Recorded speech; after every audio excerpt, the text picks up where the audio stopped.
Hello, everybody. I hope you're all doing well.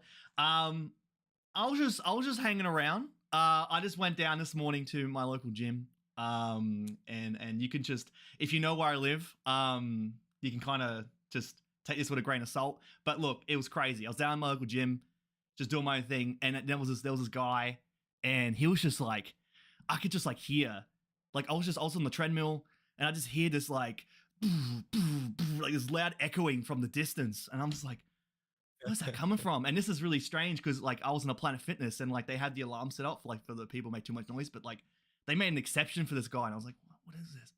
And I went over there, and this guy was just pounding on his bags, and I had to go up to him and just to say, hey, like what kind of routine you doing? Like, what is this? And he's like, this is the battleship bags. And I was like, no way, this guy means business. So yeah, I had a good chat with Yeah, him. I had a good bond with him. And brought him back in here to have a chat on the stream. So, ladies and yeah, gentlemen, thank you. I'd like to introduce a newfound friend on this stream, which is the Hidden Island. Thanks for being here. Oh, thank you for having me, bro. No, yeah, no, thank you for bringing me here because I was actually living at the LA Fitness before you found me. They were just kind of letting me use that room. Yeah, Um, okay. but yeah, I'm glad I get to talk about One Piece because I haven't I actually haven't done that in a minute. Yeah, So okay. I appreciate you inviting me on, bro. Um, and yeah, man, we got a lot to talk about today. So I feel like yeah, I haven't gotten to discuss. I mean, we haven't talked about the new episode. We were talking a little bit off stream, but I Yeah. have I have a lot of opinions on that. So Mm-hmm. we're in for a fun one today. And I mean, we have probably one of the craziest chapters in a while that just dropped too. Mm-hmm. So Yeah, for sure. yeah, Yeah. yeah, So great timing. yeah, absolutely. And as I say this, my cat is just trying to climb all over me. If you want to come up here, come on. All right, come on. Anybody that's a member on the channel, you can use your miso emote because she makes an appearance time and time again. Yeah, you have an Um, email. That's great. yeah, I got a number of emotes. I've Oh, got see that? Yeah. I've got Rip Eustace Kid. I've got miso on there. Oh man, the gravestone. Poor kid. He's never Yeah. gonna hear the end of it. What is your stance? What is your stance on the whole situation? Are you a Kid I, fan? Are you not? What's your stance on it? I've always wanted big things from Kid. I've always wanted him to prove people wrong. Yeah. But Oda's kind of been doing him dirty time and time again, so I'm starting to lose a little bit of hope. I'm not willing to stand by him that hard. You know what I mean? I'm kind of like his crew in that way. We're like the Mm. moment it gets tough, I kind of got to dip because he hasn't really given me a reason to believe in him. But that being said, I think there's a reason to believe that Kid's not done. You know, Yeah. he's still got a chance to come back in the story. I think of all the islands for him to wash up on, Elbaf is probably one Mm-hmm. of the more lucky ones for him, considering what he did on Wano. So, Yeah. um, Yeah, for sure. yeah, Yeah, man. Yeah. What do you think is next for like a redemption arc for like Eustace Kid? Like, what do you think is his next step to sort of that's getting back on his feet? that's tough. I mean, it's like he doesn't have a crew right now, probably, or at least it seems like they abandoned him, or a bunch of them did. They gave away the poneglyphs. I'd imagine he's not going to be very happy about that. So, even if he does come back and gets back to being a pirate, now he has a massive setback here, because Mm-hmm. now whatever he needed to find the One Piece, all that, the road poneglyphs, all that, it's no longer in his possession. He doesn't have it. So basically everything he's done up until now has been like negated by this one encounter with Shanks. What Mm-hmm. that means is either Kid's gonna have to he's gonna have to fight Shanks for it again for to get it back, which could happen, Mm. or he changes goals and he Mm-hmm. doesn't go for Pirate King. And I think that's a possible way that it could be redeemed. Like thinking of it this way, Kid was always like on the same trajectory as Luffy. They've always been built up as rivals, but I could see a world in which Kid's gold now is changed by the same guy that gave Luffy his goal, in a way, is the same guy that forced Kid to change his own. Yeah. And I could see Kid like kind of readjusting his trajectory based on this, or like learning what's important. Obviously his crew wasn't I don't know, they didn't stick behind him as much as they should have, so he's going to have to that's kind of a wake up call for him, if anything. Mm-hmm. Um, but yeah, I mean, aside from the obvious, right? Like he took out Big Mom. Elbaf hates Big Mom, Mm-hmm. so the chance of Elbaf kind of like taking him in and giving him a warmer welcome than what Shanks gave him is a Uh-huh. possibility. And I think that's kind of how he comes back, if anything. But aside from that, it's hard to tell because Oda's been kind of subverting my expectations with Kid like every time. I expect cool things, and then Kid doesn't do the cool thing. So now I'm expecting another cool thing to happen, and I'm wondering if I'm getting my hopes up too high with Kid. So, you know, Yeah, it seems to be a pretty similar thing with a couple of people saying that yeah he defeated Big Mom, so that's going to be a way for him to be welcomed into Elbath. But right. yeah, I honestly do think like I mean, yeah, like he really boasts himself up and then gets shot down, and it just really adds to this whole narrative of just hating on him just for the sake of it, just because he's like, yeah, he just boasts so much and then he gets put down a peg.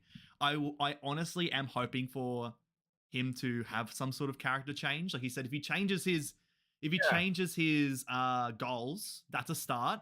That makes me feel a bit better about him, more receptive about him. But honestly, if he had like a whole character change, like he was humbled in some way, I would have a lot more respect for him. I would have a lot more appreciation for him, and maybe it might even make me consider having this Rip Eustace Kid sign pushed to the side a bit. But I mean, for No, no, now, no, no. he's You just keep that. down. Keep that. Yeah, You keep I'm that. kidding Keep myself. that. No, it's staying. No, that's Yeah, staying. yeah. No, that he's gotta, if he's gonna be humble, he's gotta live that one down. So True. he's gonna have to deal with it. But I was thinking about this like realistically, right? Between Law and Kid and the two islands they went to, they had their respective encounters. They both ended up taking the L by the end of their fights. Mm. Who would I suspect? Whose opponent would let the other person live or deliver a non-lethal blow between Shanks and Blackbeard? I actually would be more willing to put my money on Kid surviving a blow from Shanks here, because Shanks I just feel Yeah. like is the type of guy to like. He's the type of guy that'll teach you a lesson, but not Yeah. kill you to teach you that lesson. That's And right. I obviously we have with Higuma Higuma with the one pirate or the one bandit pointing the gun, he gets shot. Sure, that was like Oda's way of showing that pirates are serious business. But I think by and large, Shanks is not like a cold killer. Who's gonna like he saw Kid at Wano helping Luffy, like working with Luffy. He even called Kid like the what is it, like the new sprouts from the next generation or whatever. Mm-hmm. Like, I don't think he's the type of guy that sees Kid pulling up to the island with all these ambitions and he's just like, all right, I'm just gonna kill him here. That's something that like a more, I don't know, cold hardened villain would do, like Blackbeard. And Law versus Blackbeard, like, do I think Blackbeard would go for like cheap shots and kill blows? I think so. I think that would be more of something that Blackbeard would do. So if I had to put my money on one of the two surviving their respective encounters, actually, I don't know, I'm leaning a little bit more towards Kid having a favorable outcome here. I don't know about Law, actually. I think Law is more in hot water. Yeah, yeah, So that's right. Like, yeah. it's really interesting because yeah, on the surface, you're like, okay, Shanks is a proponent of the new era. You see him go to Greenball and like, are you afraid of the new era that much? And he knows that Yeah. and Luffy and his band of crew members and pirates are the next people they're going to lead on. So there's that. So yeah, he wouldn't kill him because he knows he's going to play some big part into the new age of pirates. Um, and then you have Blackbeard, who immediately you could be like, all right, he's going to take out Law when he can, or any of these pirates, because for one, he could try to take their devil fruit, and two, Right. they're just troublesome in terms of getting in his way to becoming Pirate King. But what's interesting about that too is you have Shanks that's after the same goal as Blackbeard. They want to go after the One Piece essentially. So it's interesting to think that Shanks is going to knock down people a peg to teach them a lesson, but they're still going to allow them to be someone in his way potentially to becoming Pirate King. That's, I don't know. It's very interesting to think about that aspect Yeah. of his character.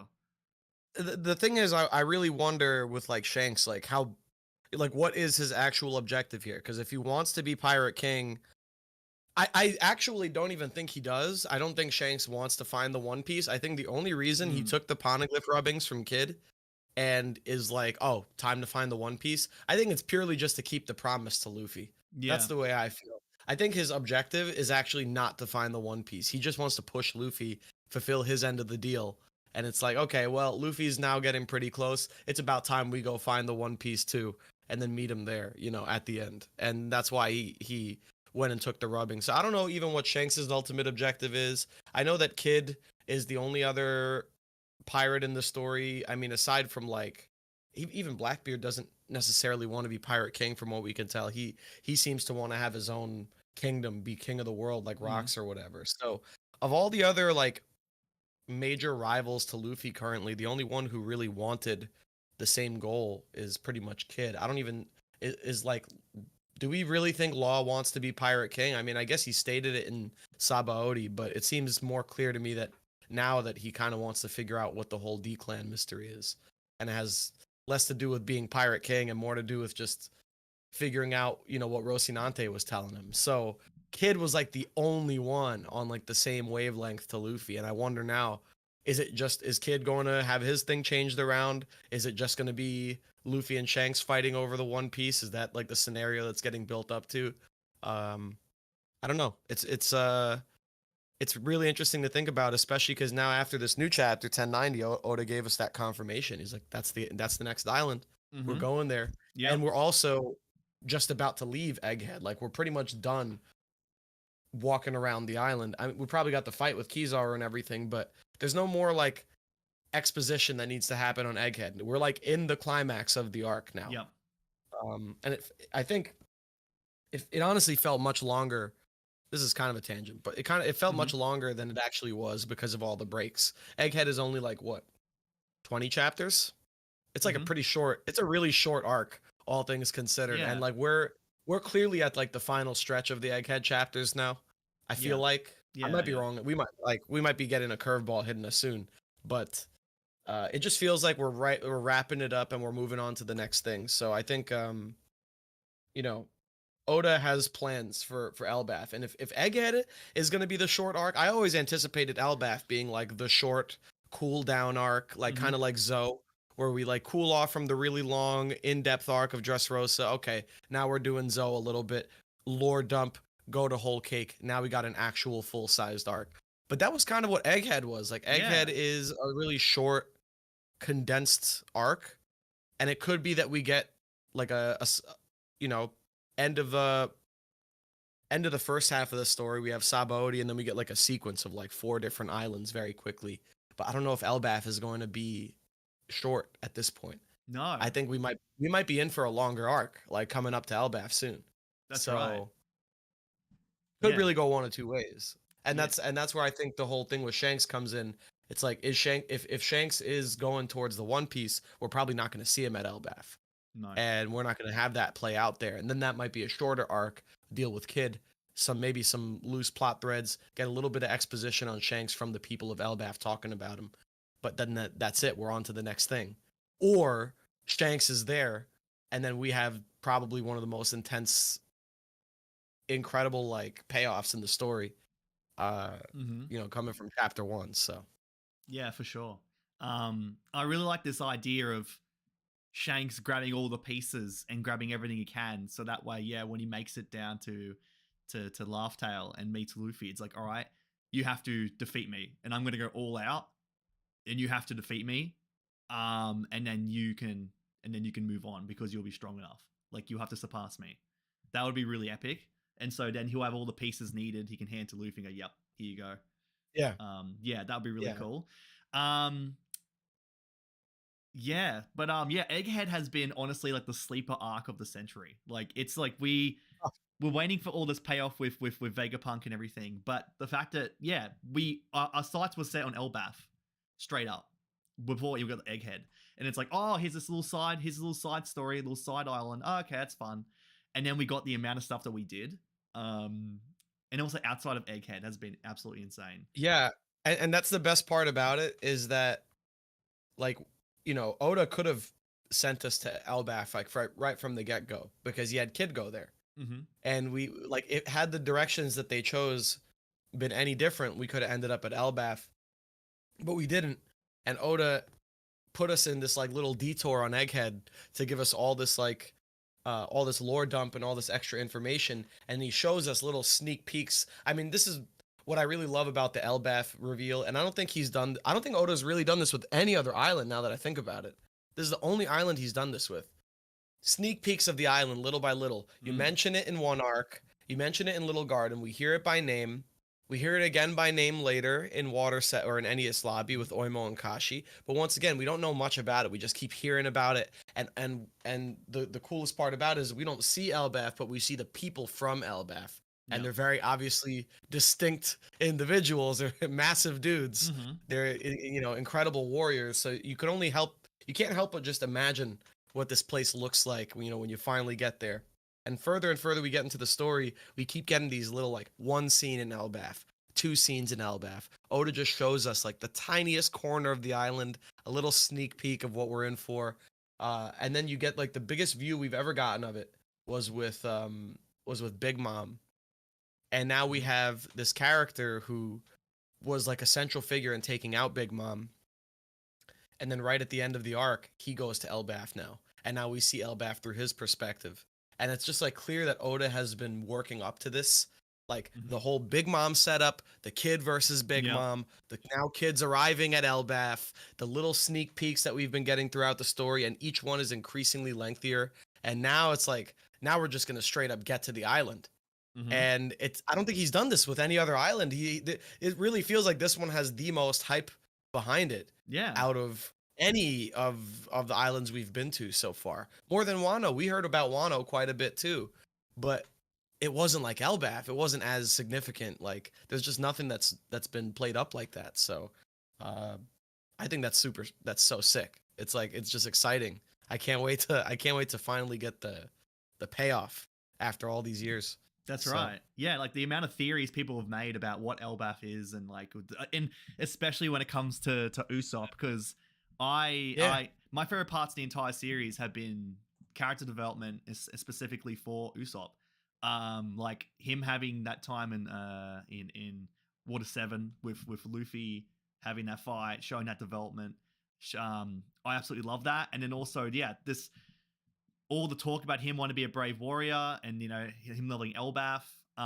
That it's going to be really cool to see how they're going to play into that, and really hopefully I would want this to be yeah, like Usopp's arc, much like how Wano was.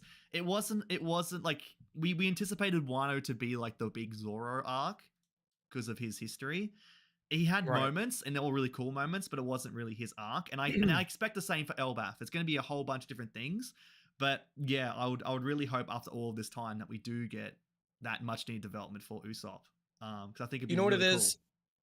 I, the thing with the whole like blank characters arc thing, the reason, and I've thought about this and I had to kind of readjust my perspective on this, because the reason that Whole Cake was Sanji's arc at all, and we have to remember the only reason we were at Whole Cake period was because of Sanji. Hmm. We wouldn't have gone to Whole Cake Island had he not been kidnapped and all that stuff happened. We would have never gone there. Wano was a place we were going to no matter what, regardless of Zoro, because in reality, Wano is Momo's arc. It's Hmm. Momo's Yeah. story. It's like Alabasta to Vivi.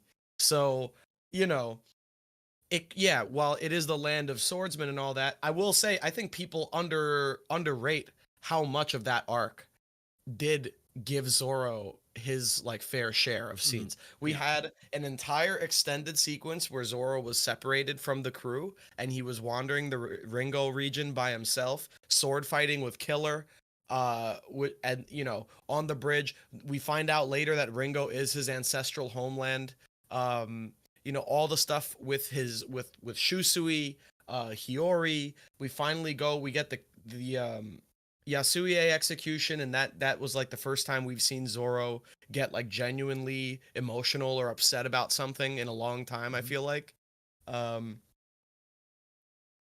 it might sound like I'm just hyping it up, but like Onigashima also, I really do feel like the themes in the King fight tie heavily into Kuina, Hmm. specifically because of like King uses his race as an excuse for why Zoro can't win or why people can't defeat him, which is like the inverse of what Quina would say, where she's like, I can't win because I'm a girl. And like Zoro hates that mentality. He hates that, like, oh, you can't do this because of this circumstance from when you were born. And that's what Zoro hates more than anything. So like King epitomized that for him.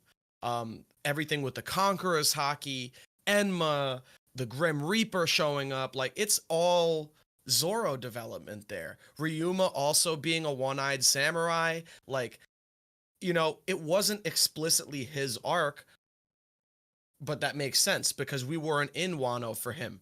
We weren't there for him, so it shouldn't be his. Same reason like with Elbaf, if our impetus for going to Elbaf in the first place was because of something Usopp related, I would be 100% prepared for the whole arc to be an Usopp arc. Just like with Whole Cake, it was like the only reason we're there is for Sanji. I don't know if that's going to happen with Elbaf. I think Elbaf is going to be a mix of reasons why we're at that island, and that means we're going to get a bunch of plot threads that are going to be tying together, not necessarily Usopp focused, but the way I see it playing out is if we do have Usopp moments, they're probably going to be the most significant among the Straw Hats in that arc. Even if it's not the whole arc focused on Usopp, he's going to get probably the top tier moments of the Straw Hats on that island. And that's kind of what I'm anticipating. And in that same respect, I feel like Wano did that for Zoro. I think Zoro had some of the most top tier moments in Wano. That goes to Zoro and Luffy, obviously. But aside from Luffy, Zoro got some of the best moments. I still, to this day, I still get chills thinking about the Shishi Son Son on Scratchman Apu that Zoro did, that one panel where he just did the one shot slice, and it's like there aren't many panels in Wano like that for any other Straw Hats besides Luffy, really. So we have to give the arc credit in that respect. It definitely was Zoro's arc, at least in terms of like a secondary trait of the arc. Is it's like that? Yeah, it's Zoro's thing. That's kind of like what I'm feeling we're gonna get with Elbaf. I don't want people to get too hyped up for it to be Usopp's arc and then get upset at Oda when it's like the whole arc isn't about Usopp. You know, that's the one thing I'm worried about now that we have it confirmed, is like everyone's ready. Okay, it's time for Usopp. Usopp's done nothing for the last 5 years. Time for him to get his shine. And if he doesn't get the moment, or I don't know, it's tough. I think he will. I think he'll get his moments, but I don't know if we're getting a year of Usopp like with Sanji, you know. So you're saying the summer of Usopp is Yeah, you know, that's good. Like yeah. a season Yeah. of Usopp, Yeah. as opposed to a year of Usopp. Like we might have a stretch of like 5 or 6 chapters that are all Usopp focused, and I'm down for that. I'm down for that. But are we doing it for the whole arc? I don't think so. No, I don't no. I don't know about that. Yeah. Because yeah, like we're getting like the thing to focus on is that right now during Egghead, we have had flashes to other parts of the world that are having all these developments happening at the same time.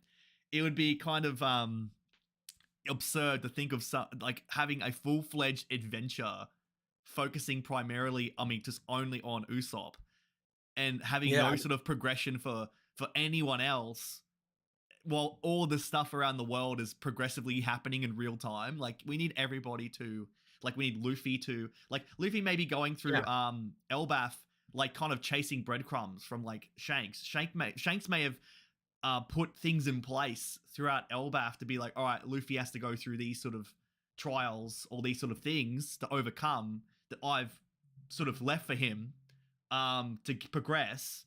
And then you have everyone else progressing too. Yeah, I mean, Usopp's definitely going to have a moment. He's definitely going to have some sort of moment like Zoro had, I believe. But yeah, having just a solo Usopp adventure while everything else in the world is happening in real time and having no progression from everyone else is a pretty absurd thing to think about. So yeah, I think, I mean, you mentioned to me that you haven't seen my videos because you saw me on like Reverie and stuff. So one Yeah. question I have for you: have you ever heard the Usopp like little theory that I have? I might have mentioned it in Reverie, but if I haven't shared that with you, I think you'd appreciate it just Yeah. because of like how it ties in. But I do think Usopp's gonna have like a moment in Elbaf where he like immortalizes himself in like their folktales somehow. And the specific folktale I have in mind is William Tell, the guy who sniped an apple off the top of a kid's head Okay. with the arrow. I think Usopp's gonna have a moment like that where he does like he like shoots. Maybe it's not an apple, but like it could be something else where he shoots like a target in an absurd situation, like kind of like Dressrosa. Like this target you shouldn't be able to hit.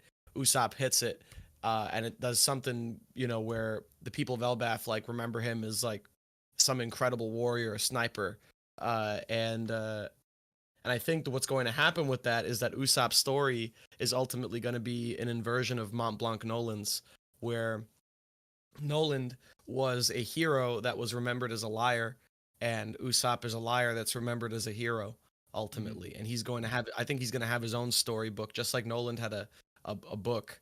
Usopp's going to have his own book. My money is on like Usopp the hero or Usopp's fables or something like that. But it does tie perfectly into Elbaf because Elbaf backwards is fable. So Usopp's going to get to the island literally named Fable. He's going to create his own story, and he's going to go down in like the folklore in the opposite fashion that Nolan did. And I think that would be really funny. A really funny way to cap off his growth and having that happen at Elbaf, the land of giants where he finally becomes like a metaphorical giant, through this action or whatever. I think that would be really cool. So that's my hope. That's why I don't need the whole thing to focus. I just need Usopp to get like that one thing, that one moment that kind of completes his internal arc, and then maybe something about his father. Obviously, he needs to have something with his father come up. We need to know more about like, what their relationship really is like, because I know Usopp is proud of him and he respects his dad, but obviously, his dad also missed out on his mom dying, so I wonder if there's any other feelings that are like hidden there, and I think that might come out in the arc too, which I'm hoping for. I want more insight into that.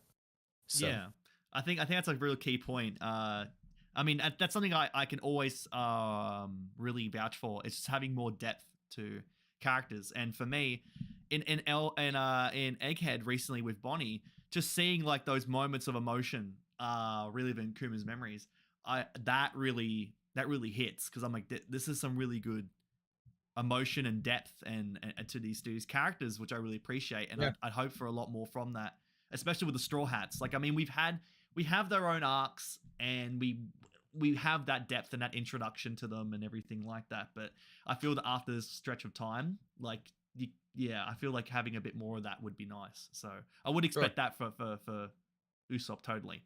Um, yeah. yeah, but also I will say I'm gonna out myself right now for feeling like a total idiot. But I did not know Elbaf backwards was Fable. I Really? really didn't know. Oh, that's hilarious. Well, want me to blow your mind even more? Please, please. Do you know what Usopp's backstory is based on? The boy who cried wolf. Yeah, You know where that comes from? where did that come from? That's that's one of Aesop's fables. Have you ever heard of Aesop's fables? No. Aesop was a storyteller in ancient Greece, I believe, and he was a famous storyteller who told a lot of these folk tales that now we take them for granted today. They're like kids stories, Mm-hmm. but they were all told by this guy Aesop thousands of years ago, originally by word of mouth, and they spread by word of mouth. This is all real.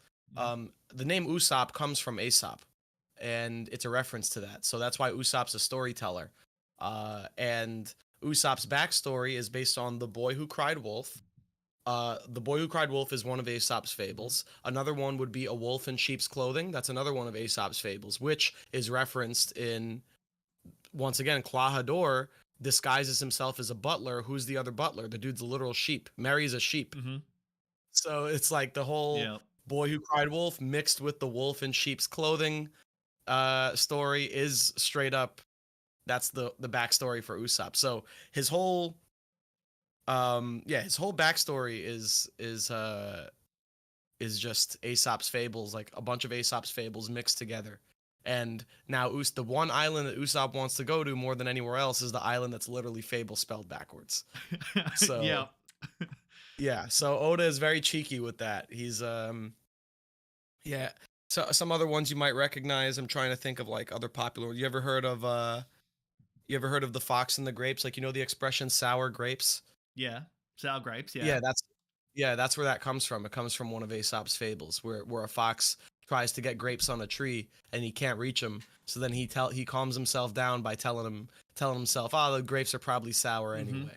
Yeah. Yeah, Okay. so that's an that's also one of Aesop's fables. So, um, yeah, all of those come from there's hundreds of them, and this one dude came up with all of them, which is why I think it would be really cool if the One Piece world had a real equivalent to that in the Yeah. form of Usopp, where Yeah. Usopp tells all these stories, and we see that with Kaya, right? Where Mm-hmm. he's sitting there in the window telling her all the stories and seeing the same things. So I do hope that that plays out. And another really cool part about this is the three kids that Usopp had in his crew. One of them was Tamanegi. His name is Mm-hmm. Onion. Yep. This kid what did he say his dream was to be? He wanted to become a famous writer. So Yep. they said to Usopp, until while you're gone, we're gonna continue your legacy. So after Usopp leaves the island, they all continue to shout, "The pirates are coming! Pirates are coming!" Mm-hmm. One day, they're gonna be shouting, "Pirates are coming!" and it's actually gonna be true. And Usopp's gonna be returning home as a pirate, as a brave warrior of the sea. And then Tamanegi is gonna write his stories down. This time they're true stories. They're no longer lies and fibs. Maybe with a Usopp spin on them. And he's gonna write them down, and he's going to create Usopp's fables, and that's going to become the new Noland, the new like Noland of the One Piece world, like the storybook I, character. I think once One Piece is starting to wrap up and we're having all these payoffs, like yeah, the pirates are coming, Usopp coming back with all the. I'm gonna be sobbing. It's gonna be like these It's these gonna be these sick. these live streams on here. It's gonna be therapy sessions, just like talking about like having a huge release of emotions because yeah, that just sounds so perfect. And that's exactly what we would want for these characters. And I mean, because Oda has been setting Yeah. these characters up for so long so well with all these different references, it's just like there's so many avenues to have a perfect send off, a perfect wrap up for these characters, and that's just perfect. That honestly sounds just amazing. What I would Yeah, want for Usopp. I think there is like a perfect or there is a good ending in store for every character. I feel like I think I don't know if I'm at liberty to. I mean, Dax talked about this on stream. Dak had Yeah. a really good idea for Nami's ending, which I love, and Okay. it's like now my head. It's my Mm-hmm. head canon. But he Mm-hmm. thinks Nami's gonna start an orphanage at the end of the story, where she's gonna become like a Bellemere type, and start an orphanage. Yeah. And I think that's like another one that's like just perfect way to round out the character. Like like those types of ideas. Yep. I feel like every Straw Hat has one. So for me, the Usopp one is like the Usopp Fables thing. I have one for Brook. Nami, I got to give it to Dak. Dak's idea is like Mm-hmm. now I'm never like that's sticking with me forever. Yeah. Um, yeah. So like, and then was there another one? I think I had I used to have a good idea for Robin too. Oh yeah, it was I wanted Robin to restart the library of O'Hara like a new library. I don't know where she would do it. What would be a good place to do it? But like starting an entirely new library, maybe in a whole new tree or something. I think that would also be really cool. But everyone has like I think everyone's in store for a good ending. I don't think any Straw Hats are gonna die. Um, Mm. I think Yeah. I think everyone's gonna get their due. You know. Before we jump into that, because it's a really good topic to maybe jump back onto, because I think it's a real big Sure. thing with Usopp and having some sort of like death flag and how there's been a long standing theory for that with Usopp's character. I just want to shout out everyone in the chat. We've got Killer Comedy TV coming in here, gifting Yes, 5 sir. memberships, and we've got all these familiar faces in the chat. I want to say hello to everybody. We've got Kev, we've got Dax in here. Everyone here is having a good time, so thanks for being here. It's been so Yo, so good to shout see you out to guys. Killer Comedy, absolute legend. Always hypes up the streams. Thank you, Killer. Oh And man, Dak, I'm glad you stopped by, bro. yeah. Well, you're giving some love to Yeah, Dax for his I was series. like Yeah, speak of the devil. yeah. Here Yeah. you go. He heard. Here you go. But in saying that, you mentioned about no Straw Hats dying. There's been a long-standing theory with Usopp having some sort of death flag on him for the longest time, and now we're heading towards Elbath. Um, what are your opinions on that? And do you think that maybe instead of having some sort of death, it's just going to have like kind of a like a kind of a like a red herring, kind of like a false death flag for Usopp to add to his legend or this If heroic if act? Oda if Oda can't kill Pound, he's not killing Usopp. Yeah. That's Okay. that's the the- that's All the right. that's That's the pretty that's fair. the way I look at it. That's pretty If fair. he can't if he can't kill the like this random character he introduced like out of nowhere, absolutely hideous design, can't kill this guy in like the most perfect dramatic send off possible. And even then he's like, well, I've just written Kino. I've written amazing. This is an amazing character arc here with Pound, all done. Put All a right. nice bow on it, and he still can't let him stay dead. And he's like, all right, I actually got to bring him back for this cover story. There's no shot my man's killing Usopp. There's no shot. I'm That's pretty sorry. fair. Yeah, That's pretty I fair. like any of the main characters, any of the Straw Hats. I think even just for marketing purposes, I think that Shueisha won't even let him. I don't know. I just don't know if the only one I think could possibly die by the end of the story is like Luffy, Mm-hmm. just because. But even then, I don't think so. I don't. I think they're all gonna be alive at the end. Because Um, I mean, after a series that goes on for this long, you'd hope for that maybe the last memory you have or the last sort of impression you have on the series is that of feeling good, feeling happy. I think that's what that's what Oda tries to strive for. yeah, Is that you feel good, you yeah, feel happy like Luffy throughout the entire journey. So if you ended the series off with his death, unless it's some sort of really happy kind of uplifting epilogue with other characters, um I feel that people would yeah. just get bummed out having him die at the end. And for the longest I time, I thought it made sense for him to die because of everything. And also, my standing was, look, you have other series that are finished, but they continue in some way, and they keep clawing back and creeping in for other sort of stuff afterwards. Oda's been doing this for so long. When the story ends, I feel that it would be best if he had it end permanently. So the way in which to do that is like, all right, Luffy has died. That story for Luffy is yeah. ended, and that's it. But yeah, I mean, I now thinking about it more about leaving the fans happy and uplifted, and that the journey was a happy one. I really am finding it a bit harder to believe that he would kill off the characters Luffy at the very end, especially like you said, if you can't pull the trigger on Pound, how can he pull the trigger on Yeah, that's Luffy? I mean, at the or ending, sure, Kinemon, but no, Kinemon should have stayed there. right? That is Right, the but most that's what I'm saying. egregious one. It's like you can't like Oda just can't bring himself to do it. You know, I just think he can't do it. He's so good. He's so good at setting up the moment where the character dies, and then when he finally gets there, he gets cold feet every time. He's like, "Nah, I just can't. I can't leave him dead." And I think that's just the type of guy he is. He likes those happy endings. He likes having the comedic moments. He likes having the moments where we can just kind of laugh about the circumstances despite how serious they are. You know, we have Kaido destroying potentially Kinemon's entire country, and he's still walking around with half a body and like farting and like talking through his farts. Like that's just the type of writer Oda is, and I don't. There's Oh, times I hate that he does that. I really do, but I do have to kind of set my expectations accordingly when it comes to character deaths, and I think the Straw Hats are just kind of off limits for him. I feel like, yeah. yeah, I need to. but other characters, Yeah, sorry. I just need yeah, to go and point this out. It makes me really upset thinking about how Kaido. So the CP0 agent, right, that went and stopped Luffy mid Kaido fight. yeah. He's dead, right? Is he dead? No, he's confirmed alive. I'm pretty sure.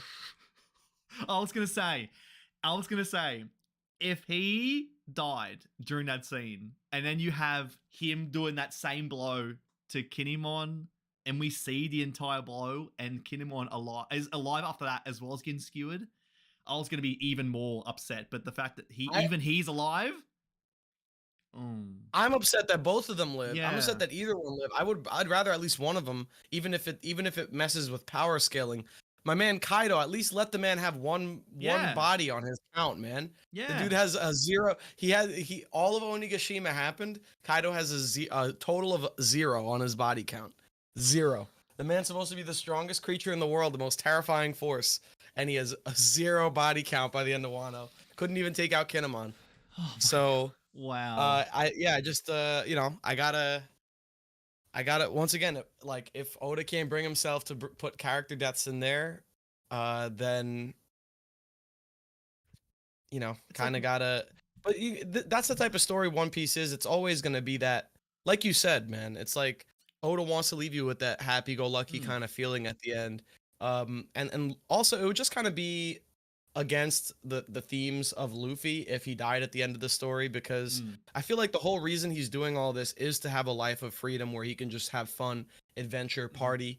And for him to die at the end of the adventure would be kind of like, it would make sense for the story. It would make sense for Luffy fulfilling the hero narrative that's been built up, but it would be antithetical to Luffy's personality, because Luffy himself says he doesn't want to be a hero. He doesn't want to have power over others. He just wants to find the One Piece. He wants to be Pirate King, to be the freest man in the world. So for mhm. him, his goals are completely detached from whatever plot reasons we have Yep. externally. We have plot reasons to expect things to happen to Luffy. We have tropes that we expect to get fulfilled, right? We have the hero's arc, the hero's journey, and Luffy's going through that formula right now, that arc, and we expect it to play out in a certain way where, like, the themes come full circle. Oh, Luffy's just like Roger. Roger died and he faces death with a smile. Maybe Luffy's gonna have that moment, and blah blah blah. But the whole reason Luffy's doing this is, it's not for any of that. It's for just being free and enjoying his life, I think, without anyone getting in the way. And yeah, I think he needs to be able to enjoy the fruits of his labor at the end of the story, because if he just dies a hero, that was never his intention. He No. doesn't want to be a martyr. He doesn't want to be a hero or a martyr. None of that. He just wants to be free. So he can't do that if he's dead. And I think it would just not match with what his personal goals are. Um so yeah, I mean, could he die? Would it narratively fit? Maybe, would it be dramatic? Would it be a dramatic way to end the story? Absolutely. But I would feel bad for Luffy. I think Luffy needs to have his goals pay off. So I want the story to end on Luffy with his back to us, facing the open ocean, and the end of the story basically sets it up like, okay, well, now he's just gonna go on endless adventures, and you can fill in the blanks, with whatever you want, because Luffy Luffy is now free. Like the Straw Hats are now free to enjoy their lives. The world is free from tyranny, and life goes on. I think that's a good way to end it, in a way that's, it will leave people with that happy feeling. Right. Yeah. I I think I think yeah, that's how Oda would do it. Yeah, I had a thought just then because I was like, yeah, how would they how what is the sort of note they would leave it on? How would they end the series? And a big recurring theme with Luffy and different islands is like making sure people are fed, making sure people are looked Yeah. after. Oh yeah. And I had a feeling that, like, well, what if they, like you said, they could end the series with he's back to the ocean saying onward to the next adventure. We are free. We can do anything we Sure. want. Happy days. I had a feeling it's like, what if they ended as well, maybe with like a massive group of people just all eat have all eaten their fill, and they're all just like sleeping. They're all just asleep with like Luffy like with a big grin on his face, like happy, and that's like where it ends. Is like everyone's happy, they've That had their fill. That to me like a really that like nice way to end it too. that double page spreader will give the Last Supper a run for its money. You Yeah, have that. uh-huh. You have, Yeah. you have everyone like eating around the table. That's how it ends. Like everyone having eaten their fill, and like, yeah, that'd be a good way to end it too. Yeah. I would love something like that, where the end of One Piece ends in the way that the arcs end, with like everyone partying and being happy. That would be a really good note to leave it on too. And this reminds me, now that we're talking about it, we haven't talked about really the new chapter, but we Mm-hmm. had that moment with the CP agents, right? Yeah. The Cypherpole agents were eating food thanks to the Straw Hats, and they were thanking them I'm Yeah. pretty sure. They were Cypherpole agents, I'm pretty sure, right? Yeah, yeah, yeah, Which is yeah. kind of crazy to think about. These guys are like born and raised to be government agents, and they're still out here thanking the Straw Hats. Um, so Yeah.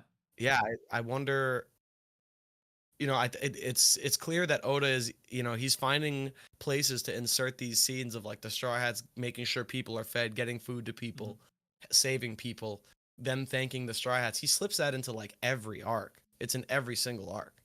So why Yeah. wouldn't he put that at the end of he would cap off the whole story with that, I feel like. That's a yeah, great point that you brought up. Like that's a good scene to also end it on because that's how a lot of these arcs do play out at the end. You have that in Thriller Bark, you have that in Punk Hazard, you have that in Dressrosa.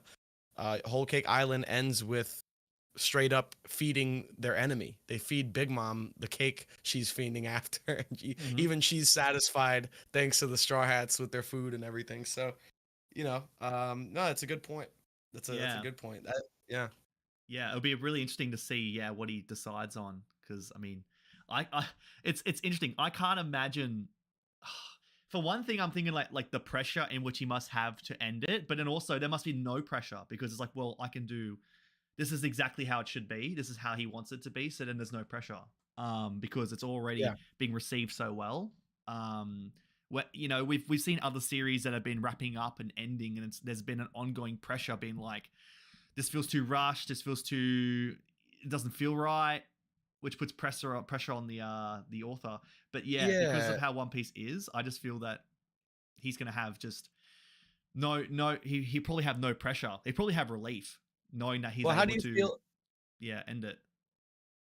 Yeah, sorry. I was just wondering, how do you feel about the pacing currently? Do you feel like it's going too fast? It's I mean, I don't mind it. I mean, a fast pace is nice because we're just getting so many payoffs with a lot of different things. I think it's really cool. But yeah, I Hmm. know what you mean. Where we after Wano going as long as it has, we're kind of thinking, okay, Oda's saying it's the final saga. We're getting into the final stages now. Now we're actively talking about the One Piece, and we're moving more towards it. We have the Gorosei name reveals. We're getting more and more reveals. We're getting more elaboration on the D name. Like things are really starting to wrap up. Um, it's just really interesting to think about how much further we have, because now we're going into Elbaf. How long is that going to be? And then how many steps after Elbaf are we going to get until the ending? That we need to. I mean, like, I feel that this is necessary. If Oda does really want to step towards the end, I feel that he needs to keep up this kind of pace. Um, but I don't know how this is going to affect when we go into Elbaf and we start to slow down potentially with, say, like having a moment for Usopp, a moment for this person. Is it going to keep going at this Yeah, pace, or is it going to slow down a bit?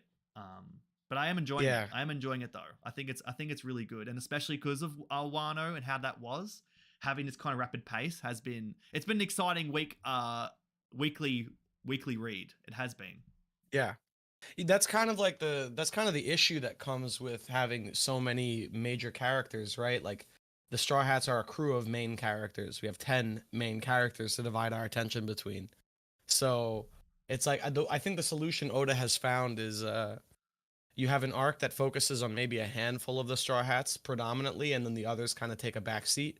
And then the next arc, he gives the attention to the Straw Hats that didn't get the attention Mm-hmm. previously. Yeah. And I think he kind of does this thing where he switches off the characters of his focus each arc. Um, so the last saga, right? Like it's gonna be hard. It's gonna be hard to make it condensed if you're trying to give every major character their final moment, their Yeah. final payoff or whatever. You're going to have to kind of go down the list. And not just for the Straw Hats, there's a lot of outstanding plot threads that for other characters and characters that aren't in the crew that also have to get resolved. Buggy, the Cross Guild, all that stuff. Even for the villains, Blackbeard and his crew, what's going on with them? Law and his crew, Kid, like Bonnie, and now we have Bonnie like playing into like I don't even know what Oda's trajectory is with this character. She seems to be crewless right now. She seems to be a prime uh choice for either like the princess of the arc or like even potentially joining the crew. So it's like there's a lot of character threads that have not been cleaned up. and Oda's gonna have to run down the list one by one and do. And we also have the revolutionaries of Sabo and Dragon. It's like that's a lot of stuff to resolve, and he's gonna have to split his focus between all of them, at least just enough to make him feel satisfying when they do resolve. So, the current pace, um, if that's how he's gonna go about it, I think that might be the best choice, because it's either, if he slows it down, it's going to take forever to get through everything. There's a lot to get through. And I think he's realizing that now. He probably realized that part of the way through Wano as well. Like, Wano had a lot of ambition as an arc. It set up a lot of pieces. And then when we got to Onigashima, it kind of like, it picked up the pace towards the end. It kind of banged things out. People felt like it rushed a little bit towards the end. And I think part of that is because he realized, like, man, I'm doing a lot of setting up, but now it's like we're at the point in the series where we got to start paying off everything. There's been like years and years and years of setup happening in the background that now has to all pay off. So it's going to just be, I think, for the foreseeable future, chapter after chapter of just constant plot development. Things like crazy things happening every other week, as long as we don't have breaks every other week. So, that's and it's exciting. What do you think? Let me ask you this. What do you think about all the emu stuff? Do you think that that's been kind of like covered enough so far? Do you feel like we need more? Do you feel like, like, does emu satisfy you as like an end game villain so far? Like, how do you feel about all that? I mean, a lot has been shown recently in terms of emu, like, but not enough to sort of really get a grasp on where Eam fits in everything. Like, Yeah. so like it's really hard, yeah, because we're seeing now the trajectory is Elbath, and then we don't really have afterwards. We have Laugh Tale, but we don't try to know. We're trying to figure out the pieces in between to get to there. And then how Eam involves themselves with that. But also, what I'm trying to figure about is how the Revolutionary Army fits in everything, because I think the Revolutionary Army would have some sort of connection with Eam in terms of an end game payoff. So Absolutely. yeah. But yeah, Eam for me. I mean, I've been happy just with what I've been shown with Eam. I wish it was a bit more, because it has been a long time, but at least now we have some sort of idea in terms of somewhat what Eam can do, what Eam's ideals are. But I do wish to see a bit more. I am anticipating when they actually show Eam's appearance, because it has been Yeah. so obscured for so long. I was thinking maybe because of the events that just happened now we would see something, but Oda's good at keeping everything until he needs to reveal it. Yeah, I mean, the reason I Yeah. ask is because, like, I'm worried. I think the one worry I have for how the final saga plays out is how the villains are gonna be, and I don't know if it's just me. I might be alone on this, but like, as far as the Gorosei go, as cool as the name reveal was, um, and also with Emu, I don't know. They almost feel a little bit incompetent to me based on like some of the stuff we've seen from them. And I was expecting Final Saga, Gorosei, Emu, World Government to be like master tacticians of evil. Like the Gorosei are a bunch of guys that sit in a room all day and strategize and plan and talk about, what they're gonna do to manipulate the world. And so far, as for people that are supposed to be the final villains of the story, Eam has seemed, first off, the lack of like we haven't had enough development to really say for sure anything yet.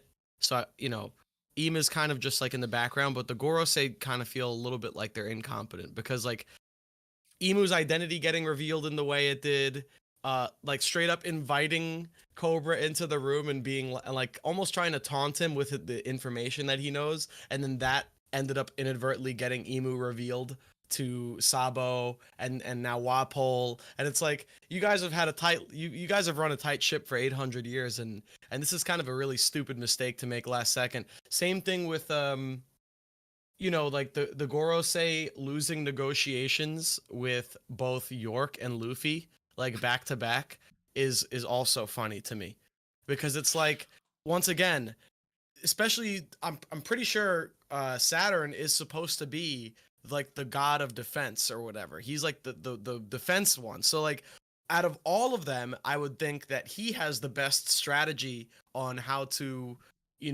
handle military strategy of some kind. But like they're approaching Egghead and he's like he's like losing negotiations with Luffy over the phone. And I don't remember what the exact panel, but there was a moment in the last chapter where I just felt like, man, Kizaru is carrying him a little bit here. Like if it weren't for Kizaru, this guy wouldn't really know what to do about this situation. And that's why I'm a little bit worried. I really hope, because if the whole story is building up to these guys being the big bad and they don't end up living up to expectations, that might put a hamper on the rest of the final saga. So it does worry me. I hope that they don't come off as incompetent for the rest of the story. So far, that's the vibe I'm getting, though. And I mean, I've seen people talk about, like, I see Dak talking about, like, with the Ohara incident, like that sort of thing. The Ohara thing I could overlook. The Buster calls I could kind of overlook. But like everything else with the recent stuff, I need a little bit more out of the Gorosei. I need them to kind of show us why we should take them seriously a little bit more, Yeah. Yeah, I feel like, like when we look at villains, like we look at like the most recent one we had Kaido. We've seen nothing Right. but like we've heard of his him being an emperor and he's the strongest creature alive and everything like that. Okay. But then his introduction, how much that was played up, and then all of the things that he's done like on Wano, like doing what he does and fighting everybody and everyone trying to fight him and taking down Luffy like 4 times. And like there's been such a build up and such a demonstration of feats and things that he's done to really show, okay, he is a big bad villain, like he's a proper villain. Yeah. At the moment, the Gorosei, we just know that they're mysterious, they're in their little room above everyone else, and then the incompetence, like you mentioned.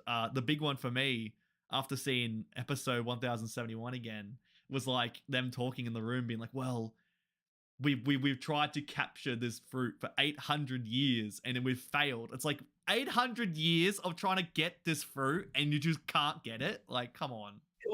Well, it's not even, maybe I could say there's maybe some plot reason for the gum fruit being able to evade them somehow. Yeah. But for me, the kick in the nuts is, well, you've been trying to get this fruit forever, and you've had Luffy in your sights for years now. You know he has the fruit. Yeah. Why haven't you expended more effort to kill him? He's been in your grasp multiple times, and all you needed to do was maybe send an admiral his way or whatever when he was like pre-time skip, and you would have probably got him. But they only sent an admiral at Luffy when he punched the Celestial Dragon, and then Kizaru can move at light speed, mind you. Yep. This man did not chase Luffy. He was held back by Rayleigh. So the way I see it is like, yeah, they've had many chances to get the gum fruit off of Luffy before, and I feel like they've just not used them. So the Gorosei to me lately have come across as kind of dum-dums. Like they're kind of stupid a little bit. And it does not surprise me that they're getting outmaneuvered by someone like Luffy, who I would assume if you tried to play chess with him, he would play like checkers the entire time. Like he wouldn't even know what's happening. Yeah. Luffy's not playing. He's not actually like thinking things through. He just kind of acts on impulse, and somehow that's enough to give the Gorosei such a hard time. And he's acted on impulse for 1,000 chapters, and they can't outmaneuver Luffy like intellectually. Like, that's crazy to me. I think the best comparison, like you said on that point of them playing chess and he's playing checkers. Yeah, they're playing chess and he's playing bowling.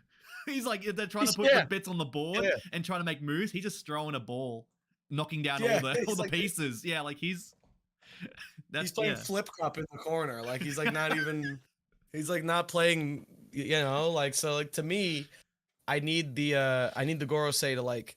I think the one thing that makes them terrifying potentially to Luffy is that they're smart. Like they could be much smarter than Luffy, and then therefore the real scary part I would want from the Gorosei is for them to be setting traps in the story for the Straw Hats to fall into.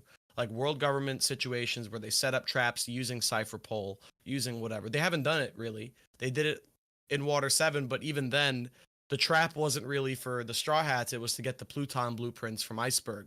Mhm. So we've seen the world government target other individuals and like use their schemes and media manipulation to screw with them or to you know uh to throw other people under the bus while they're doing their shady things. We've never really seen them attempt that with the Straw Hats, and that's kind of what I want to come to the forefront here.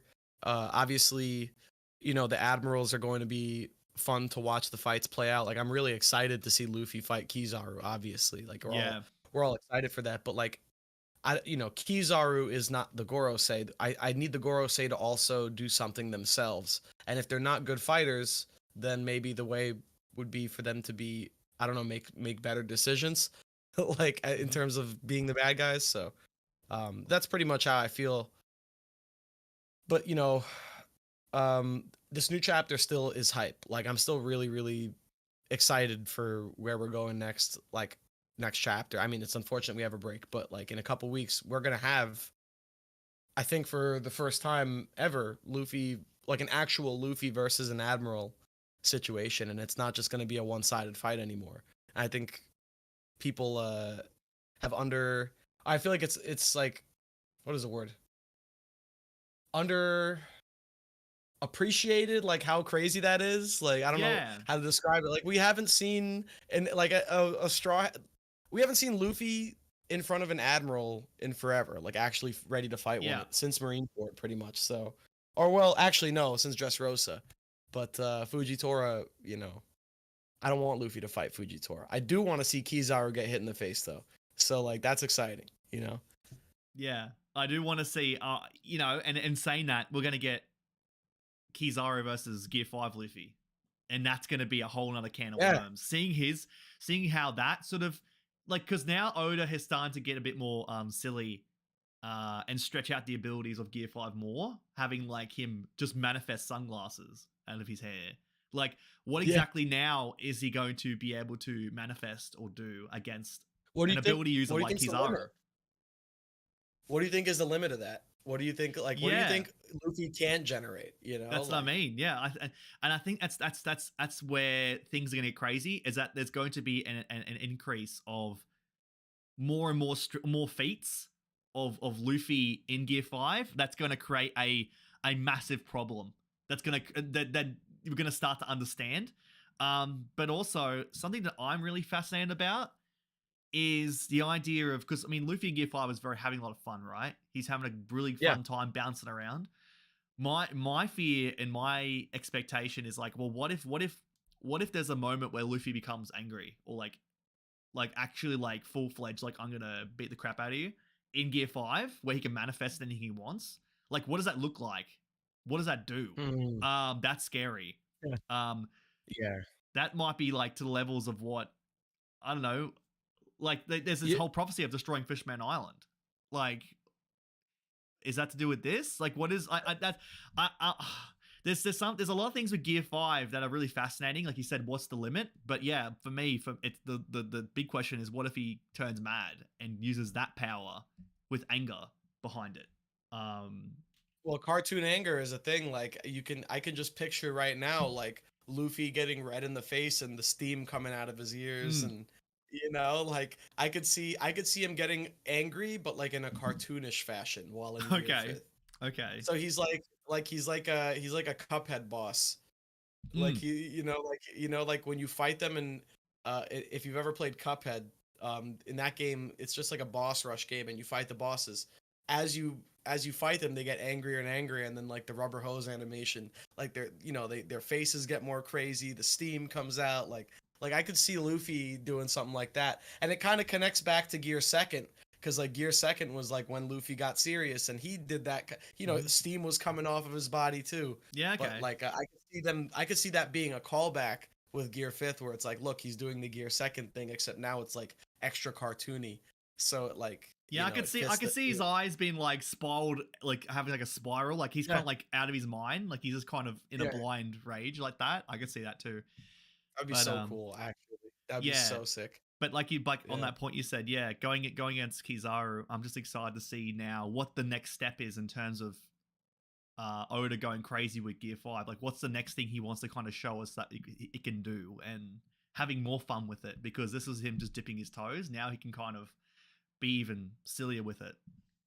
So Yeah, I mean, I'm waiting for Luffy to just pull out a solar panel out of his imagination fighting Kizaru. oh, pulls a solar panel out and then like charges Just like- himself up or something, you yeah, know? yeah, he just pulls a solar panel and just absorbs Kizaru into the solar panel, and then it's the end of the fight. No, but I could see him doing like the sunglasses thing. I could see happening again. Like he pulled out the goggles. Maybe this time he'll pull out some aviators and he'll block himself from the light.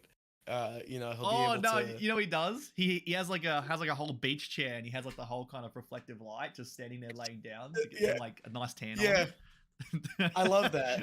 I want to see Luffy do like I want to see him fight people in like a Bugs Bunny kind of fashion where he pulls out these little gag props like Yeah. while he's fighting, like he punches someone and then he punches Kizaru and then pulls out the suntan thing. He like pulls out an Yeah. entire suntan setup out of his thing and he's like putting like Kizaru's flying back at him. He's putting suntan lotion on. Yeah. He's like, all right, I gotta get ready for this.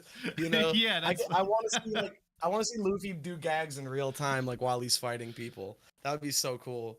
And I think yeah. Kizaru, this is going to be an interesting fight because it's going to be a real gauge of how strong Gear 5th Luffy currently really is. Because we have this kind of impression in our mind of how strong an admiral is, like, how hard should Luffy be able to body Kizaru, if at all? Mm-hmm. Are they close to even? Is Luffy, does he have the edge on Kizaru? Is he significantly stronger than him in Gear 5th now? It's gonna be we really don't know at this point. It's hard to tell. Yeah. So I think it's gonna be cool to finally, I'm not a huge power scaler, but it's gonna be cool to finally have that Yeah. answer in like a couple weeks. Like, is Gear 5th beyond Admiral level, like already well beyond Admiral Mhm. level at this point? Is it gonna just be another Rob Lucci situation where he just Wile E. Coyotes him through the wall? Like I could, I don't know. Judging by Luffy's reaction at the end of this chapter, though, Yeah. I'm anticipating a tough fight Yeah. because even Luffy is worried, like feeling the hockey off Kizaru and Sentomaru's clash. He's like, Yep. okay, someone really strong is here. Yep. That to me is exciting. Yeah. That tells me we're in for a real fight. So And do you think that maybe this is setting up, because we've had, Law being taken down, we've had Kid being taken down. You think in the natural state of events, he would have Luffy, the next one, to be down? Do you think it's fair now if we have a one-on-one fight with Kizaru and he comes out of that, then him being approached by Saturn and getting taken down is justified because he's had to go through Kizaru, and then Saturn could just easily kind of put him down a peg? I think Or do you think he's just? that's a Or do you really think? Yeah. interesting. Mm, No, that's a super interesting parallel you're making there. Like if Luffy loses to complete the trifecta of all three of them, they went to their respective islands and lost. Uh, the only thing is, I feel like Luffy has to get out of this island for like the story to progress at the pace it has been. I don't know if he can get captured. So there's some way he Yeah. escapes. If I had to guess, personally, Luffy's the only one that doesn't get taken down out of the three, like Law, Kid, and Luffy. And I think the reason for that would be purely because Luffy deserves his 3 billion bounty and the other two don't. mhm. I really think that's what it comes down to. I think like I think 3 billion bounty on Luffy currently is not as much as it should be, considering what his devil fruit is and how strong it is. And 3 bill for Law and Kid are more than what it should be. And Because, you know. yeah, I was gonna say, yeah, they're 3 billion apiece, and he is, he's a Yonko. It's like, Right. what? How they have the same bounty, but he's a Yonko? That's the thing. Yeah, Like I feel like of the three he should live. Or like he should be the one that doesn't go down of the three to at least make the balance feel like appropriate, you know? mm. But I hey, I mean, mean, yeah, I'm ready for Saturn to be strong. Like if Saturn's form, whatever he is, like whatever they transform into, if it's some crazy insane power that maybe even cancels out the Nika fruit in some way. I could see that happening, and then Luffy gets blindsided completely by whatever Saturn is. Yeah. That could happen. Yeah, with all this talk surrounding this you know, clash with Kizaru and potentially Saturn, do you think how exactly does the Egghead incident fit into this for you? Is it this that's happening right now, a clash with the with you know, an emperor and an admiral and potentially a Gorosei member being involved? Is that the incident, or is it going to be something else involved with this? Um, Good question. I think the incident is going to be the Lelucia 2.0. That's probably going to happen at Egghead Oh, because okay. there's a lot of information at Egghead they don't want to make public. There's a lot of stuff like Egghead's been researching the Void Century, you know, with Vegapunk. There's like all these old artifacts from the Void Century still there. I think the world government's caught wind of that now, and they want to just vaporize the island and remove it from existence. So what the Egghead incident to me seems like it would make sense if Saturn pulls up to the island. I think Saturn is going to be the first of the Gorosei that we see their actual transformation. Mm-hmm. I think we're going to see him transform, and it's not going to be a silhouette, and we're going to see only his at Mm-hmm. Egghead, and then the others are going to be left a mystery until later. Yeah. Um, Oda's going to give us a little appetizer with that, and then whatever's going to go down will go down. I think we might be in for, as a lot of people have theorized, a Luffy Charlos recreation where Luffy punches Saturn, Mm-hmm. and because Agorosei got hit, they authorized the island to get Mm-hmm. lasered or something, and Yeah. that's used as that's the on paper excuse for why Egghead got vaporized, not because of whatever else. They don't want the world to know what they found on Egghead. They don't Yeah. want the world to know about the Mother Flame. So that's um that's a big possibility. Another possibility that's just hitting me now is we had York talk about how there is the reactor that made the Mother Flame is there on the island. Mm-hmm. We could be in for a scenario where the reactor gets destroyed, explodes, and then that vaporizes the island. It's not like the Lelucia laser that the world government drops a laser on the island. The island actually explodes from the inside, and the reactor that creates the Mother Flame gets destroyed. And that's the Egghead incident, which is like it's like a Chernobyl type thing where like the Okay. reactor blows up, and that becomes like world news. Like, oh, there's a massive explosion on Egghead. The island was wiped off the map, and then something like that. I could see that being the case.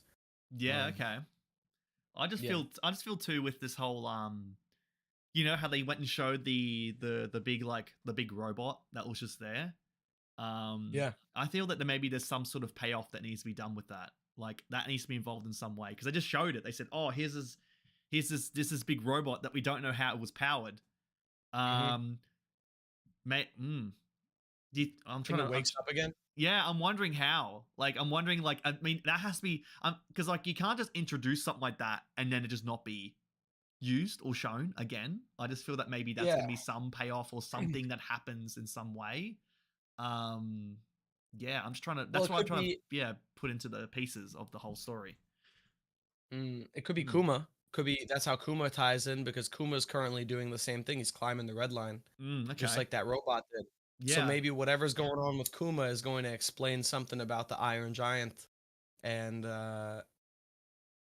that might be what the setup is for. It's like it's setting us up for whatever Kuma's doing right now, which Okay. I also have no clue what that could be. Like I don't know what because presumably Kuma's not really conscious. He's just doing some automatic thing. Yeah. So I don't know what that is that he's doing, but I think we'll get our questions at least with the giant answered by watching Kuma now, like seeing what Kuma's Yeah. objective is. Probably Mm-hmm. the same thing. Yeah. So You're probably yeah. right about that. Yeah. Um, Now, something I'm really hoping for is to have some sort of introduction, follow up actions done by the revolutionaries with Dragon. Sure. Now that we have Sabo back there with Dragon explaining the situation with Eam and the D name and everything, um, where do you think the revolutionaries and Dragon fit in? Do you think there's going to be some sort of like they're going to intervene in some way? Do Mm. you think there's some sort of plan in place later on? Like, where do you think they fit in with everything? I really feel like the revolutionaries are just gonna be the Whitebeard pirates of the final war. I think that Oda's not gonna show us really much of them until right when we're on the battlefield, basically, and then we're going to get all the because like all of the Whitebeard pirates character development happened on the battlefield. We like all the characters that we fell in love with from that crew. All of that happened in Marineford while they Mhm. were fighting, and then we got to see characters like we got to see them show their courage, defend each other, stand up for each other. All the best character traits of the Whitebeard pirates came out in the heat of the moment because there was something to fight for, and that's what made us love those characters more, is that we weren't introduced to them just like in some expositional story lore dump situation.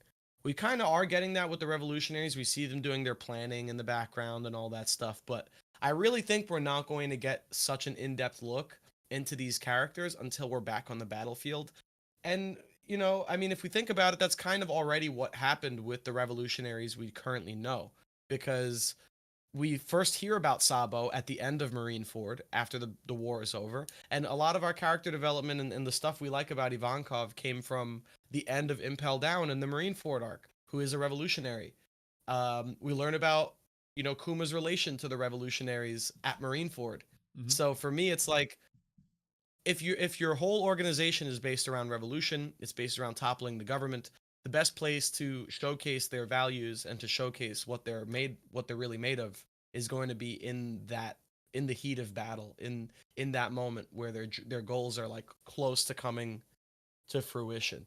And that's when you're going to see revolutionary characters sacrificing themselves for the cause. Mhm. You're going to see characters like Dragon taking the front lines and like, all right, this is what I came to do. This is it. And then Dragon's got, we haven't seen Dragon fight up until now. Why? Because Dragon is the strategist. He's the leader. You can't put the king piece out in the middle of the Mhm. battlefield that early. You don't want him to get taken out. Then the battle's lost. So the way I see it is Dragon's just waiting to get that moment to finally fight where it's like no holds barred anymore. This is it. This is the final war that we're taking out Emu. Then Dragon's gonna fight. And I think we need that like that moment to let that happen. We need a big war to kick off. That's when the revolutionaries are gonna boom, boom, boom. Every chapter we're gonna get some crazy thing with Inazuma, Ivankov, Sabo, Dragon, back to back. All the Morley, Lindbergh, all of them. We're gonna get probably back to back moments with all of them doing cool shit. And I'm really excited for that. I think that the revolutionaries are underrated, and Yeah. it might just be because they haven't really had any one moment we can point to and be like, wow, the revolutionaries are awesome. They're kind of just there, Yeah. for Mhm. now. But there's gonna be that moment, even Sabo with the raid on Marijois, that was kind of off screened. So or like we only saw bits and pieces of it later. So Oda's been he's held himself back from letting the revs take the center stage in a chapter, and I think he's doing that for a reason. Yeah, I do really like the idea of having them have their fight and then using Dragon as like that piece to go on there and then Yeah. take try to turn the tides, like send your biggest force out there last to kind of really bring it in, but then also as like a distraction. Like you could have him go out there and it's like, all right, everybody turn your attention to Dragon, let's take him out, and then by doing that, you can Yeah. have other people make a move behind them. You kind of like, just flank them. Like, yeah, Exactly. use it in a strategic manner because he has been a strategic mind this entire time. Yeah. Why wouldn't he keep that keep that up, and use his presence in a strategic manner on a battlefield like that? So I do like Right. that idea as well. I think that's probably the way it should go if a full fledged war breaks out, which has been alluded to for a long time. Yeah, I mean all the big shonens end in a big war. You got to do it. You got to end Yeah. your shonen manga in a big war, or you either this is how you end any shonen. You either end it in a massive world scale war, or you do a massive world scale tournament. One of two ways. Mm-hmm. That's how you end a shonen, and I don't think there's any like major one that has broken that rule like extremely. I think all of them fall into one of those two categories to some degree by the end. And yeah, we're in for a final war. We're gonna get it. We are. So I think that's the time. That's the time when Dragon Luffy meets Daddy. You know, Dragon comes out, Yep. shows everyone what he can do. He has his moment. Maybe he has a sacrifice like Whitebeard. You know, Dragon might die. He might not live to see the end of the war. Uh, I think that would be fine. I'd rather Dragon have like his like famous death moment over Luffy at the end of the Yeah. war. Yeah. Luffy doesn't have to die. It could just be Dragon that dies, because that's his only goal, is to, the revolution. So hmm um, yeah, if anyone's like a martyr or being set up to be a martyr, I could see it being him. Yeah. So I do really like that. I think that's yeah, that's get me more hyped up and excited to go and see where things go moving forward. But the first thing we're yeah, gonna look forward to is Luffy and Kizaru, and seeing how that goes sure. along, and seeing potentially if Saturn steps up and what the Egghead incident truly is. And then we can look forward towards Elbaf, and we can Yeah, have fun, experiencing a whole new island with all these different payoffs that we're looking forward to. And yeah, and then everything else after that is honestly, like, I don't really have any expectations afterwards, because we just have Elbaf as the big one, and then we have Laughtail, and and Laughtail, this, obviously. yeah, and this whole war. Those are like Yeah, those are for the sure. major ones. But anything else that happens is all going to be a surprise by Oda. But Yeah, I mean, I'm really Elbaf excited. is I have so many theories that hinge on Elbaf, so this arc is going to be lovely Mm, for story experiences, yeah, and for me being salty and proven wrong, it's going to be a rough one. It's going to be a rough arc, because I think a very large portion of my theories will be proven either correct or incorrect at Elbaf. So that arc is gonna either be incredibly cathartic or like painful. I'm gonna be yeah. like, no, no, left, like every chapter, left and right. No, No, my theories. No, oh God, oh stop, please. Yeah, yeah. oh, So we'll see. it sucks too, because everything you've said has been really just solid in terms of the Oh, thanks. parallels with Usopp and everything, and all the payoffs there. And so, Yeah, I mean, we'll yeah. see, but yeah, we'll Fingers see what crossed. happens. But I think with that being said, though, I think we should go and look towards wrapping this up, because we're past it, Sure. we're towards that time now. Is there any sort of final things you want to address or say before we go and sign off? Um. Well, I will just say, last thing, because we didn't get to talk about it, but I'm just Yeah. gonna put this out there for public knowledge. Episode 1073, they did us dirty, guys. I'm just Mm, gonna say that they did us dirty. I mm. can't tell you how many times you ask any of my friends, I've been saying, "Oh man, I can't wait for the lightning grab scene. I can't, next episode is gonna be ass, but at least in the last like 10 seconds, we're gonna get to see Luffy catch lightning, and it's gonna look amazing. They're probably gonna dump like all the budget into that last few seconds, and then we got it, and it looked like a Newgrounds animation. It We looked got it like, all or right. not even, and actually, I don't even want to say that, because that's insulting the Newgrounds Flash animators. Those actually look better. Whatever we saw, I don't know what it was that we saw at the end of that episode, but wasn't great. Did not like it, and 1073 was unfortunately not a great episode. So I'm not going to be, for anyone that's expecting a reaction on my channel, I'm not going to be reacting to it. I skimmed it earlier today, and I saw all I needed to see. But this is what I will say, that, to leave on a good note. Every time one of these episodes drops where we're like, oh man, the animation, oh, what they're reusing clips, all that, that just tells me that whatever's coming next is probably where all the attention is going in the animation staff and budget. So Mhm. I'm expecting the next couple episodes, or one of the next couple Yep. episodes, to go insane. That's what this tells me. If they went with like the lazier route this week, next week, get ready. I don't even know what next chapter is. What the next episode is? Is that the Rizo? Is that? Oh, Next don't tell me. next episode is a recap episode. All right, never mind. All right, I'll see you later. uh it Yeah, was all right. it Oh was God. it was insane to, like, because, like, I did a reaction to the episode, and it was rough. Now, I will say Oh, something that's been great has been making shorts out of these different reactions. They've been fun, right? okay. The last two episodes Yeah. I've made maybe like, what, 5 shorts a piece. This is only getting like one or like two, because it's Yeah. like the start of the episode and the end, and they're only going to be like 15 seconds long. Jeez. But after All seeing right. it, was like, what they what they did, like, I wish they did something similar to when Luffy went giant, where like you had like the Yeah. clouds and you had like the lightning, you see him in there, like it was building up the suspense. It was really building to something. But this, yeah, it really didn't hit, especially going through 15, 16, 18 minutes of this, like the other stuff happening, to then cut back to Hey this man, for 20 seconds and then just have no build up. It was just, oh, he's got it. And then it didn't really look all that great. I was all like, it was okay. like a JPEG of Luffy with the lightning in his hand, and then they just Yeah. like they made it like they just scaled it, like tweened it to make it bigger, and that was like supposed to imply motion. If I remember correctly, that's how they animated it. So it Yeah. wasn't great. It was like a stationary image of Luffy with the lightning like this Yeah. growing. Like it wasn't. Yeah. But whatever. Either way, recap episode. I didn't know that. Damn. Yeah, But after seeing that, yeah, after seeing that ending and yeah. going, wow. Immediately afterwards, Oof. hearing was it Bartolomeo's voice talking about, oh, we're gonna do a recap.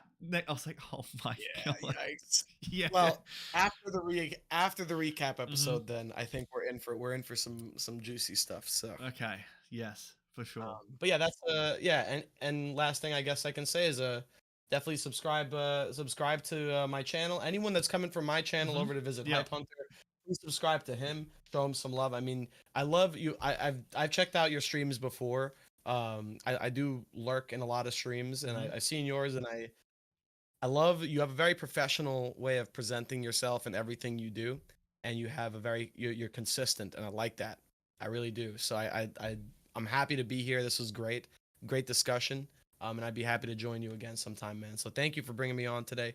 And if you guys aren't subscribed to him, if you're coming over from my channel, show him some support too. Give him a sub. I already did. So yeah, guys. I Yeah. appreciate it. Thank you for having me here, bro. Thank Appreciate it, you. I man. mean, it's like, yeah, it's for me, like I have such a great appreciation for everybody on here who makes this content. And I'll always make a moment to say it. It's like we're out here doing our own thing and trying to blaze our own path and come up with our own content and trying to be consistent, and also like, we're all doing our own thing. So I really do appreciate how much time and effort we all put in to do what we do.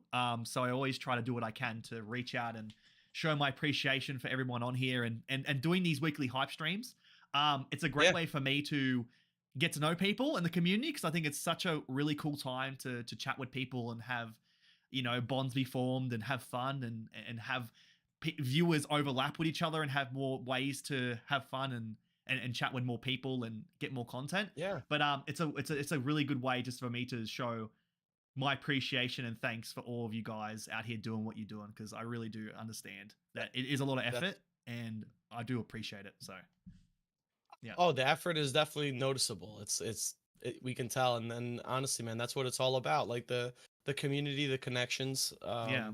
I always enjoy collab streams for that. Honestly, Hmm. I enjoy them more than the reaction streams, just because it's nice to have that back and forth, hear Yeah. different thoughts, different opinions. So yeah, man. Let me know. Was it off stream we were talking about the wrestling? But let me know when that's happening. 'Cause, Yeah, the I'll be best down girl to show rumble. up. Yeah, best girl Yeah. rumble is in the works. And when that drops, whenever I make the announcement, yep, you're gonna know about it, because it's Okay. gonna be such a fun time. But All right. Thanks, brother. no problem. But with that being said, guys, I hope you all have a fantastic day. Thank you once again, everybody, for your gifted memberships, your messages, your likes, your subscribing to the channel, just checking me out from Hidden Islands channel. I really do appreciate it. And if you are new to the channel, check out on the channel, there's a playlist called Special Videos. I've got on there the Best Girl Rumble, the Hype Awards that I've done for 2 years, all other videos I've done. There's a bunch of really fun videos on there. So if you want to go and check out something just from my channel, look at those. But I do these streams every week, and I have a couple of guests lined up that I'm really excited for. Just like today's one with the Hidden Island. So I hope you all Sir. I hope you all have a fantastic day. Take care, and I'll see you all on the next one. Bye, guys.